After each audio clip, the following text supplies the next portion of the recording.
Okay, so I thought it might be kind of helpful to share some experiences, just kind of what it's like to be an amputee, and some of the experiences that maybe you guys can share back and forth as well.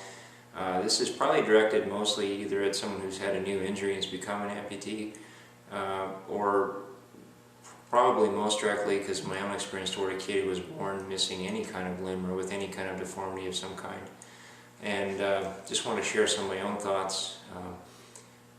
I think it's natural to really have a little bit of a sense that you're not complete. There's something about you that's missing, and unless you have an incredibly strong personality and a strong ego, I think it's natural you're going to just feel a little bit defective, because in a small and very superficial way you are. And I think one of the hardest parts for me personally was just being back in high school, and back at that time period, I was extremely self-conscious, hands in the pockets all the time, because when I was hidden I was normal. And I was very uncomfortable in situations where I had to do this sort of a thing right here and let myself be seen for what I really was. That's something that took me a long time to get over, and I would say I was definitely in my late 20s, possibly even to 30, before I really entirely got over it.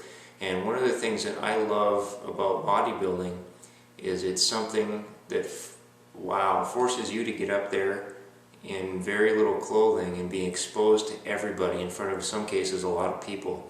And on top of that, to have your body judged.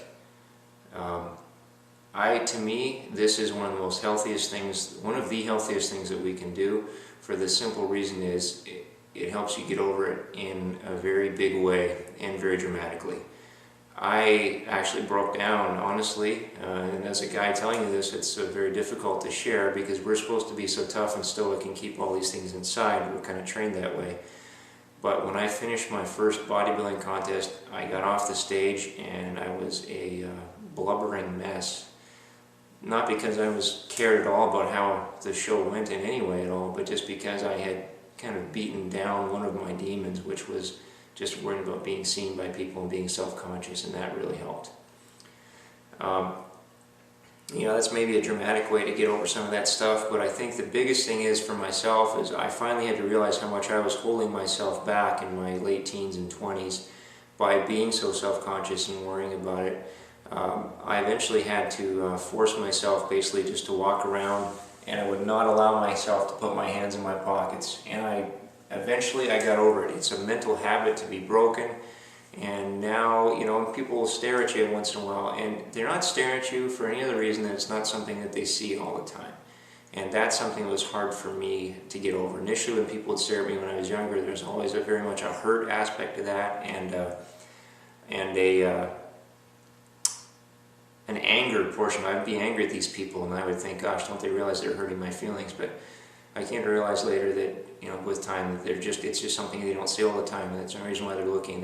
In fact, they're probably so busy with their own life, other than just that it's something different they saw and sort of interesting for the day, they had no other further thought about you. I know for me, one of the biggest problems I had was with women, and I didn't really ever honestly have a lot of problems with women, other than the fact of my own perception of it. Basically my whole life I never once asked a girl out.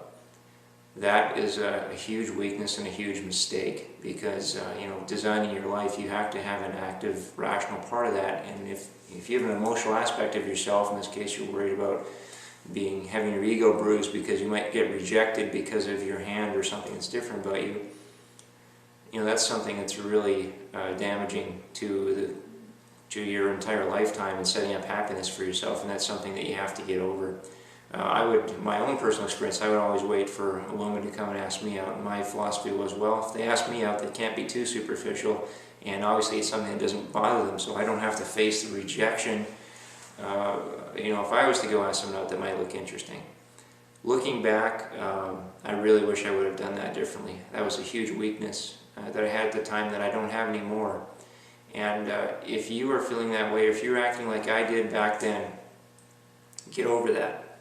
Learn to toughen up your skin a little bit. We joke about with this bodybuilding thing, I say you got to toughen up your nub in order so you can do some of these exercises and stuff. But so far away from your stub or your nub, toughen up your skin, and life gets a lot better after that.